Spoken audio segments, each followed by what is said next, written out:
네, 65년간의 기다림이 무색하게 이산 가족들의 짧은 만남이 끝이 났습니다. 1차 상봉단이 작별 상봉을 끝으로 해서 남측으로 돌아왔는데요. 한편 북한의 접대원들이 빼어난 미모로 기자단과 또 상봉단의 눈길을 끌었다는 소식이 들리고 있습니다. 이산 가족 상봉장에서 있었던 여러 가지 이야기들 오늘 좀 짚어보도록 할 텐데요. 세종연구소의 홍현익 수석연구위원 그리고 산업은행의 김영희 북한경제팀장 두 분 모시고 이야기 나눠보겠습니다. 안녕하세요. 안녕하십니까? 네, 어서 오세요. 김영희 팀장님 어떠셨습니까? 화면 이렇게 보니까 연로하신 어르신들께서 이렇게 우시는 모습 보니까 참 먹먹하기도 합니다. 고향이 특히나 이제 북한이시다 보니까 굉장히 좀 여러 가지 생각이 드실 것 같습니다. 어떤 생각 드십니까? 네, 아마 2박 3일 동안 같이 울고 같이 기뻐하기도 하고 그러지 않았나 이런 생각이 들고요. 저뿐만 아니라 이제 우리 국민들 모두가 다 우리 이산 가족들이 함께 나누는 그 시간 동안 뉴스를 보면서 또 인터넷을 보면서 같이 울었던 그런 시간이었던 것 같습니다. 저는 특히 이제 그 마음이 더 먹먹한 게 뭐냐면 북한에 누님이 있고 남한에 그 동생이 누님 제가 이제 그 차로 모셔다 드릴 테니 서울로 가자. 2박 3일 동안 함께 자고 태워다 드리겠다고. 방금 전에 리포트에서 나왔던 예, 내용이네요. 아유, 그게 너무 마음이 아픈 거예요. 그러네요. 아마 저희 어머니도 지금 80세인데 예. 제가 어머니를 거기서 만났더라면 저도 아마 그러지 않았을까. 휴전선만 넘어가면 남쪽인데 정말 가서 2박 3일 동안 함께 잠을 자고 얘기하고 그러다 갔으면 얼마나 좋겠냐. 그런 생각이 들고 정말 너무너무 마음이 아팠던 막 슬프기도 했던 그런 시간이었던 것 같습니다. 예, 참 이게 위원님 65년을 기다렸거든요. 이게 가족을 65년을 못 보면 어떤 기분일지 생각조차 들질 않는데 단 2박 3일 동안 같이 있다가 다시 이별을 한 거란 말이죠. 어떻게 보면 굉장히 좀 잔인합니다. 북한에서는 이거를 어떻게 좀 저희는 인도주의적으로 좀 풀었으면 좋겠는데 이 문제만큼은 북한에서는 그렇지가 않잖아요, 그렇죠? 그렇죠.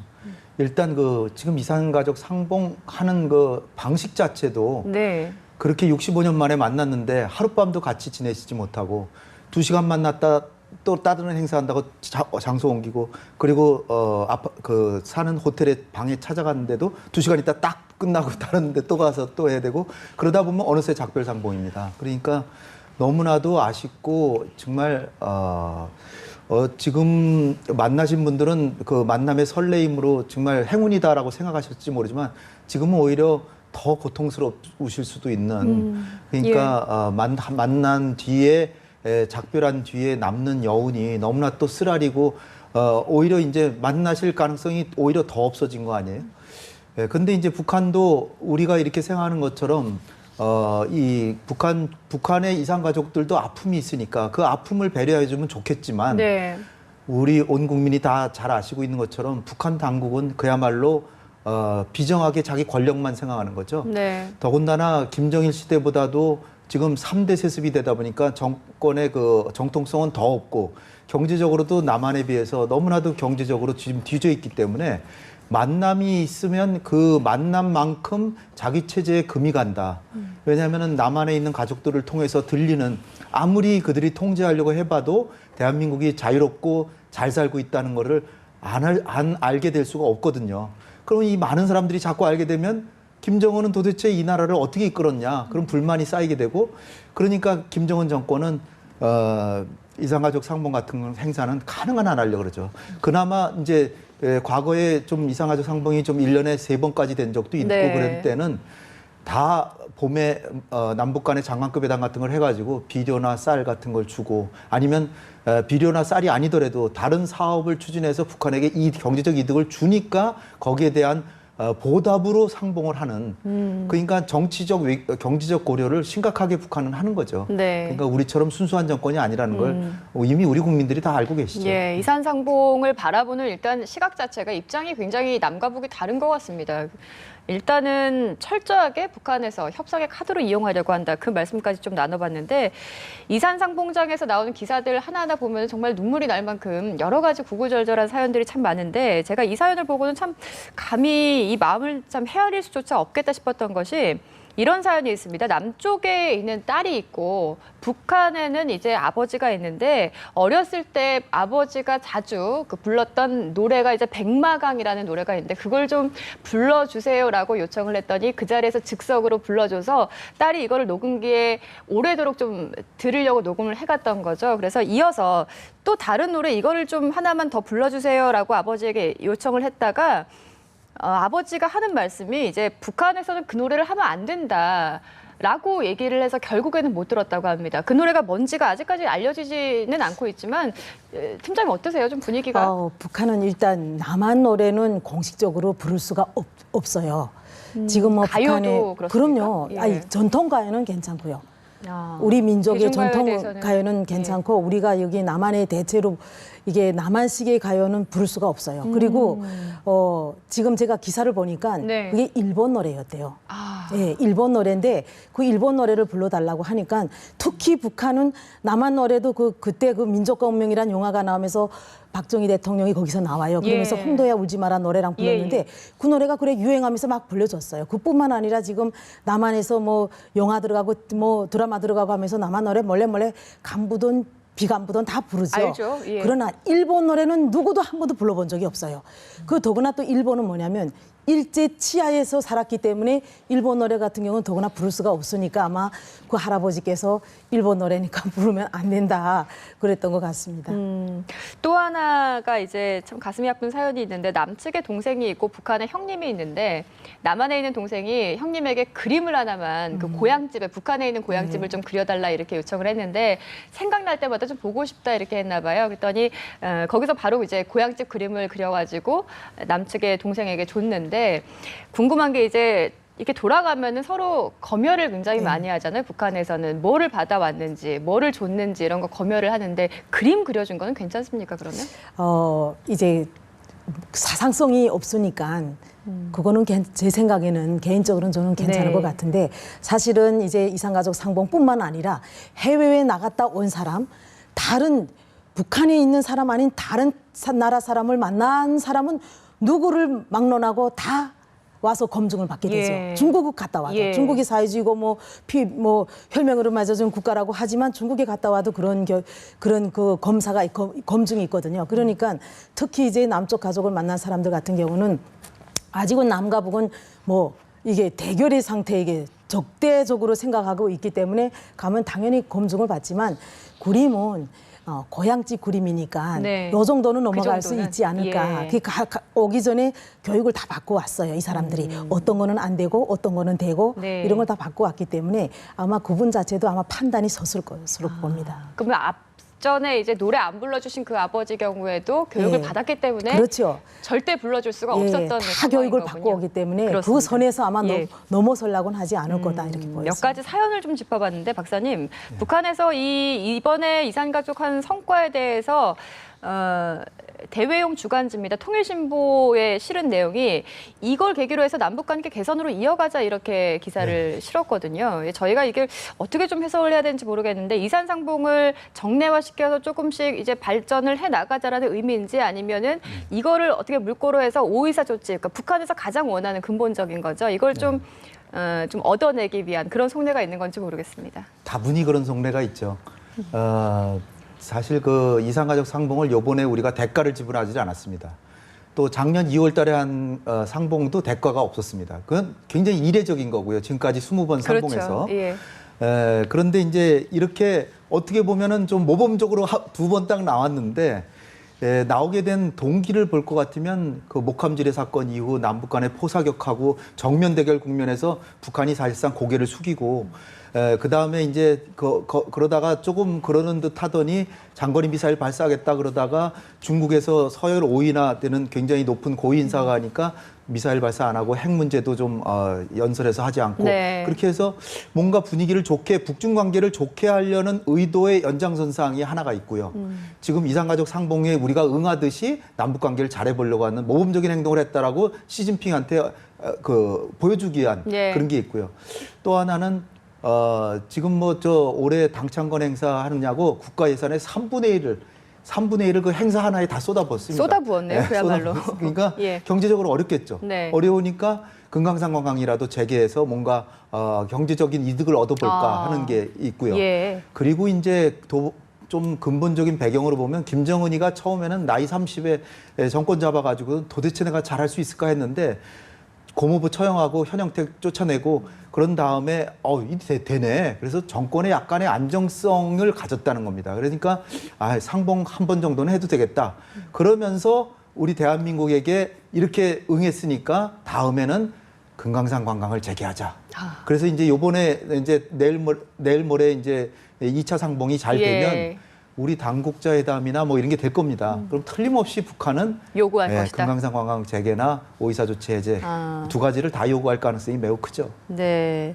근데 참 이게 이 문제 같은 경우에는 저희 북한은 오늘에서도 전문가분들 나오시면은 사실 많이 좀 고민을 해보는 사안이지만은 참 가슴이 아파서이기도 하지만 이렇게 떨어져 계시는 분들 한 번 만나고 오히려 평생 동안 못 보는 것들이 더 잔인할 수 있다. 그렇기 때문에 보다 중요한 거는 이제 정례화 문제인데 네. 이 문제가 그동안에 얘기가 굉장히 많았어요. 정치권에서도 여야가 한 목소리를 낸 몇 안 되는 사안 중에 하나였고 그렇죠. 반기문 총장 같은 경우에도 이 목소리를 높이고 있는데 정례화가 힘들다면 화상이나 편지로라도 좀 교환을 좀 할 수 있게 해줘야 되지 않나 싶습니다. 가능성이 옳은 전혀 말씀입니다. 없을까요? 예. 우리 정부가 지금 취하는 정책이 방향은 바른 방향이에요. 제일 중요한 거는 우리가 지금 이산가족 신청한 분들이 6만 6천 명이나 되니까 이분들이 다 만나려면 1년에 6천 명은 만나야 됩니다. 그러면 사실 불가능하기 때문에 일단 더 시급한 거는 6만 6천 명의 신청자들의 가족들이 북한에 살아 계신지 네. 생사 여부를 확인하고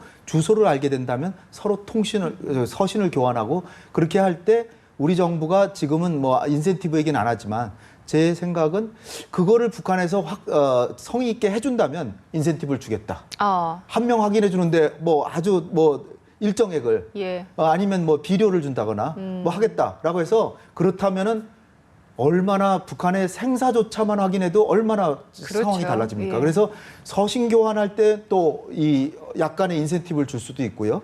그런데 이제 지금 대면 상봉이라고 하는 걸 생각해 보니까 제가 통계적으로 90세 이상이 7,700분이에요. 그러면 매달 정례화가 돼서 90세 이상 분들만 매달 100명씩 만나도 7년 걸립니다. 그리고 나머지 분들까지 하면은 수십 년이 걸리는 거죠. 그러니까 보통 대량화하고 또 이 매달 만나거나 이렇게 아주 자주 만나지 않으면 이분들의 정말 한을 풀어드릴 길이 없는 거죠. 그래서 다른 방식으로는 서신을 교환하고 화상상봉. 그래서 화상으로 과거에 7차례 만난 적 네. 있거든요. 그런 것처럼 그 카메라 앞에 서서 만나게 한다거나 아니면은 영상 비디오 같은 걸 교환하면 과거에도 비디오를 찍어서 보내고 그러면은 우리가 그 기술적으로도 지원해주고 하나 보낼 때마다 얼마씩 주고 그렇게 했습니다. 예. 그러니까 지금 문제는 그거예요. 우리 정부가 또 우리 국민들 여러분들도 이분들의 간을 풀어드려야 되겠다고 생각은 하지만 그러나 실천적으로 어떻게 해야 되느냐. 실천적으로 이것을 해결하려면 결국은 북한이라고 하는 그 불량한 정권이기 때문에 아무런 인센티브 없이 우리가 요구하는 거 응하지 않습니다. 그러니까 우리 정부가 해야 될 일은 뭐냐면 우리 국민들도 이산가족들의 한을 풀어주려고 하는 마음들도 강하잖아요. 그런데 또 퍼주기에 대해서는 또 염증을 느끼잖아요. 그러면 이 두 가지를 결합을 시켜서 어느 정도까지는 한 사람 만나는데 지원을 해줘도 좋다. 이런 거를 통일부나 그런 데서 조사를 해가지고 정부가 의지를 가지고 이분들 네. 꼭 만나게 해드리고 싶다면 비료 같은 걸로 이 수량을 계산해서 비료를 지원해주고 만남을 성사시키는 네. 거죠. 그러면 북한 당국도 경제적 인센티브가 있으니까 그렇죠. 정례화에 응할 가능성이 지금 생기게 된다. 예. 근데 이게 뭐 정책적 의지가 필요한 부분이죠. 예, 아니 어떻게 보면은 굉장히 현실적인 제안일 수도 있습니다. 뭔가 정례화를 위한 좀 지원이 우리 정부 입장에서 좀 필요해 보인다. 그런 고민도 분명히 필요한 것 같습니다. 저희가 가슴 아픈 이야기들을 쭉 좀 나눠봤는데요. 저희 분위기를 조금 바꿔볼게요. 지금 이산 가족들 상봉이 지금 금강산 호텔에서 진행이 되고 이제 오늘 1차 상봉이 끝났습니다만은 북한 미녀들이 또 한 번 이제 화제에 올랐습니다. 언뜻 북한 미녀 예전에 응원단이 좀 예. 겹쳐지기도 하는데 이제 가족들 만나는데 도와주시는 분들 북한 여성 접대원들이 아주 인기가 많아서 같이 사진도 찍고 이런 그림을 저도 봤습니다만은 이런 사람들이 어떻게 좀 선발 기준이 있습니까? 아니면 교육도 또 따로 받고 이렇게 절차가 진행이 되는지요? 제가 보니까 그 양윤미라고 그 아가씨가 제일 지금 인기가 제일 많던데. 화제가 많이 되고 있습니다. 예, 예. 그러니까 뭐 그걸 보고 제가 정말 남남풍녀구나. 저는 남남풍녀가 아니지만 그런 생각이 언뜻 들었어요. 예. 근데 나이가 18살이잖아요. 아유, 북한에서 어리네요. 학교를 예. 졸업한 게 고등학교를 졸업하는 게 거의 17살, 네. 18살 정도예요. 네. 그러니까 이 아가씨 같은 경우는 학교를 졸업하고 그냥 학교를 졸업한 학생을 여기다 내보내지는 않아요. 이게 호텔이잖아요, 호텔. 일단은 금강산 관광 호텔의 접대원으로 나왔다는 것은 네. 북한은 평양에 장철구 그 호텔 경영 그쪽에 관광학 대학이 있습니다. 관광대학이 있어서 예. 거기서 호텔 경영학도 가르치고 호텔 봉사도 가르치고 그다음에 그 외국어도 가르치고 이렇게 다 가르쳐요. 그리고 또 그 안에 뭐가 있냐면 관광학교 자체가 있어요. 그리고 각 도마다 봉사학교가 있습니다. 그 학교들에서 봉사학교는 전문학기 2년짜리인데 거기 들어가면 이제 접대하는 방법 이런 걸 다 가르쳐 주죠. 그런 거 들어가려면 접대라는 게 호텔 접대냐 예. 아니면 그냥 접대냐에 따라서 그렇죠. 또 달라지기 다르죠. 때문에 예. 호텔 접대 같은 경우는 미모, 그다음에 또 예능 이런 거 다 보죠. 그래서 제 생각에는 이 애들이 이게 전문학교 학생인지 아니면 대학교 학생인지 네. 실습 삼아 왔을 것이다. 실습. 그러니까 현장 실습 와서 정말 호텔에 와서 이렇게 봉사하고 그러다 보니까 거기서도 인물도 최고이 되는 인물만 골라서 보내왔겠죠. 근데 남남북녀 이제 말씀을 해주셨는데요. 이게 정말 미인들이 많이 보여서 거의 미녀들만 모아놓은 것 같은 느낌이 들었는데, 뭐 남한도 이제 서구적인 약간 미 기준으로 바뀌어가고 있지만 북한도 그런 좀 바람이 부나 그런 생각이 드는 게 이렇게 뭐 성형수술도 하고 뭐 좀 그런다고 하더라고요. 예전에는 좀 얼굴에 살이 좀 있고 이렇게 좀 동양적으로 생긴 미인들을 미인이라고 했다면은 북한도 좀 그 미의 기준이 좀 바뀌는 것 같다는 생각이 들거든요. 많이 바뀌죠. 80년대만 해도 북한에 이제 그 영화에 나오는 홍용이라는 배우가 있었어요. 네. 그 배우가 얼굴이 동그래요. 그러니까 사과처럼 동그랗게 생긴 얼굴이 눈 크고 동그란 얼굴이 가장 미인이라고 했었죠. 과거에는. 예, 그러다가 지금은 점점 바뀌어서 서구적으로 이제 계란처럼 계란형이 미인의 이제 기준에 속하는 건데 김정은이가 그러면 동그란 얼굴하고 살지 왜 계란형이 생긴 이설주하고 살겠어요. 그러니까 그렇게 많이 바뀌었다. 그래서 지금 나오는 그 미녀들 보면 미녀 응원단도 마찬가지지만 지금 나오는 그 애들 봐도 다 계란형의 정말 서구적인 그런 미모. 그렇게 바뀌어가고 있죠. 북한도 그러니까 국제화되는 것 같아요. 그렇습니다. 예. 근데 북한에서 왜 이렇게 중요한 일이 있을 때마다 미녀들을 내세울까요? 왜 그럴까요? 좀 화제를 만들려는 의도일까요? 그 과거에 그 민영원단이라고 내려왔잖아요. 유명하죠, 근데 예. 그들은 민영원단이라 이름 붙인 적이 없습니다. 우리가 붙인 우리가 거, 지은 우리가 겁니다. 붙인 건데. 예, 맞습니다. 예. 그리고 클로즈업에서 자세히 보면 나이 많이 드신 분도 있고 그 나이 많이 드신 분들은 대부분 감시하는 사람. 그런 사람이 있고 또 예. 작년에도 아시안 게임 할 때 민영원단 또 온다 그랬잖아요. 예. 근데 그때도 이제 나오는 얘기들을 보니까 당 간부 자제들이 남한에 갔다 오면은 굉장히 세상 경험도 많이 하고 좋은 경험이라 그래가지고 뇌물을 주고 막 보낸다 그런 거예요. 그래서 그렇습니까? 예. 우리 남한에 넘어온 응원단 중에는 사실은 다 미녀들만은 아닙니다. 근데 여기 지금 금강산에는 네. 이게 무슨 큰 인센티브가 아니에요. 그러니까 당 간부 자제라든지 뇌물 써서 오진 않았을 거예요. 그러니까 오히려 그들이 얘기하는 미인계를 정말로 쓸 수 있는 기회가 이번이 아니었을까. 그리고 나이들도 보니까 다 20대 미만의 젊은 어린 소녀들로 친구들이라서. 이렇게 예. 구성되어 있는데 김정은이도 나이가 젊으니까 방송국 아나운서들도 젊은 사람으로 요즘 바꾸잖아요. 그러니까 젊음으로 좀 바꿔가는 게 아닌가 이렇게 생각되고 같은 네. 갑이면 남한에 있는 사람들에게 북한에는 미인만 사나 보다 이런 환상을 주고 싶겠죠. 그들로서는 매력 외교라고나 할까요? 그렇게 봐야 되겠죠. 네, 외모에까지 이렇게 신경을 많이 쓰고 있습니다. 북한에서 항상 이런 특히나 뭐 이산상봉 이런 일에는 굉장히 좀 검열이 강화된다 이런 이야기들은 저희가 익히 알고 있습니다만 이번에 그 우리츠, 그러니까 남쪽에 있는 기자들에게 굉장히 소위 좀 빡빡하게 굴었다 이런 얘기들이 전해지거든요. 그 기자들이 노트북 가지고 다니잖아요. 근데 노트북 검열을 그렇게 좀 하나하나 자세하게 해서 좀 항의 항의를 받기도 했다고 합니다. 왜 이렇게 하나하나 좀 검열을 심하게 하는 건지 모르겠습니다. 네. 사실 김정일 정권 때는 최고 존엄이라는 얘기가 별로 없었고, 네. 그 다음엔 김정일에 대해서 이게 TV 언론사들이 너무 떠든 건 사실은 없었어요. 그러나 김정은 정권 들어서는 김정은부터 시작해서 이설주부터 시작해서 너무너무 그 북한식으로 말하는 최고 존엄에 대한 게 너무 많은 언론에 떠들었죠. 그러니까 또 B라도 또 한쪽으로 가고 있고. 네. 그러니까 김정은으로서는 정말 그게 컴플렉스인 것 같아요. 그러니까 이번에는 이때까지 하지 않던 기자들 노트북 싹 다 검열해라. 네. 그래가지고 안 좋은 그림이라든가 사진이라든가 동영상 이런 것들이 기사까지 이런 거까지 다 보고 내보내 송출하도록 해라. 아마 이런 지시가 있지 않았을까. 그렇지 않으면 그런 검열을 안 하거든요. 그러니까 그만큼 김정은은 그 자기 자신 최고 존엄이라는 거기에 대한 그 모독에 대한 컴플렉스가 너무 크다. 그러네요. 예, 네. 그랬던 것 같아요. 그래서 과민 아마 반응을 보이는 거군요, 예. 지금. 그러니까 그런데 이제 그래도 한편으로는 계속 삐라뿌리면서 그런 게 계속 발생을 하니까 네. 이게 조금 최고 존엄 문제가 조금 잠잠해지면 나중에 무슨 이런 다시 상공이 있거나 이럴 때 기자들에 대한 그런 감시라든가 이런 것들은 조금 유연해질 가능성은 있지만 현재로서는 그럴 수가 없다. 네. 예. 어쨌든 이게 문제가 되고 잡음이 있다 보니까 그 일정도 좀 늦춰지고 이렇게 차질이 있었다고 그럽니다. 그러다 보니까 이제 24일부터 2차 상봉이 있는데 그때는 기자들이 현대 아산 측에서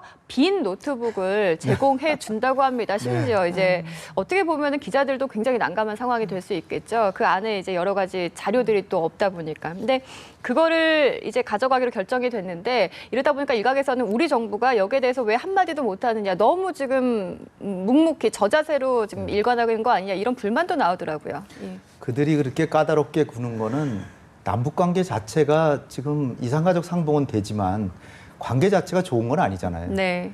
지금 거의 북한으로서는 울며 겨자 먹기로 나오는 거고 금강산 관광 재개하기 위해서 일단 한번 선심 쓴다는 식으로 하는 건데 네. 그 따질 건 따지고 그들의 남한과의 관계 자체가 좋은 건 아니기 때문에 분위기가 좋은 건 아니죠. 그런데다가 북한 측에서는 지금 대한민국의 여러 언론에서 북한 얘기 나올 때마다 김정은에 대해서 자연히 비판하게 되죠. 왜냐하면 독재하고 주민을 수탈하고 당 창건 행사에 국가 예산의 3분의 1을 쏟아붓고 그 미사일 개발해서 또 한반도 정세 어지럽히죠. 그러니까 한민족이라는 걸 창피하게 만드는 지금 행태들을 보이고 있기 때문에 이런 저 같은 사람들이 나와가지고 맨날 비판하잖아요. 그러면 대한민국 방송들이 북한 체제를 비난한다. 그러니까 한국의 언론에 대해서 별로 기분 좋게 생각하지는 않겠죠. 근데 이제 전반적으로 남북 관계 자체가 그렇게 아주 좋은 건 아니기 때문에 그들로서는 네. 까탈스럽게 구는 거죠. 근데 이제 우리 정부가 이런 때 따지려면 얼마나 따지던데 따져봐야 우리가 득될 게 없다고 생각할 수도 있죠. 왜냐하면은 결국 만남이 되려면 그들이 호의를 베풀어야 이게 되는 것이기 때문에 그렇지 않으면은 지금 1차 상봉만 하고 2차 상봉이 만약 안 된다 그러면 지금 기다리고 계신 수백 명의 가족들 그분들은 어떻게 되겠습니까? 그러니까 우리가 사실 체제 경쟁에서 벌써 우리가 승리를 했기 때문에 사는 것도 1인당 소득도 20배 이상 잘 살거든요. 예. 그러니까 좀 더 여유를 가지고 아량을 가지고 이렇게 해나가는 것이 더 현명할 수도 있는 거죠. 네네. 하나하나 꾸치꾸치 따져가지고 해봐야 요번에도 자꾸 따지니까 그러면은 그 상봉 가족들 늦게 가면은 그만큼 상봉 시간 줄어든다 그렇게 협박했다는 맞습니다. 겁니다. 예. 그러니까 그들의 이런 데서도 벼랑끝 전술을 그들은 쓰기 때문에 너무나 왜 우리가 왜 고개를 숙여야 되냐 이런 거보다도 1분 1초라도 더 오랜 시간 동안 만남을 가질 수 있게 하도록 우리 정부가 좀 배려했다 이렇게 봐주시는 게 그러니까 좋을 것 같습니다. 소탐대실하지 않기 위해서 작은 거는 그냥 유연하게 넘어가는 그런 그렇죠. 우리 정부라고 대응으로 봐야 따지고 싶지 되겠습니다. 않아서 안 따졌겠습니까? 그렇습니다. 예, 이렇게 해서 절반의 일정들 1차 상봉에 대해서 좀 두 분과 함께 짚어봤는데 2차 상봉까지 좀 잘 마무리가 됐으면 좋겠다는 바람을 가져보겠습니다. 홍현익 박사 그리고 김영희 팀장과 함께했습니다. 고맙습니다. 감사합니다. 네, 감사합니다.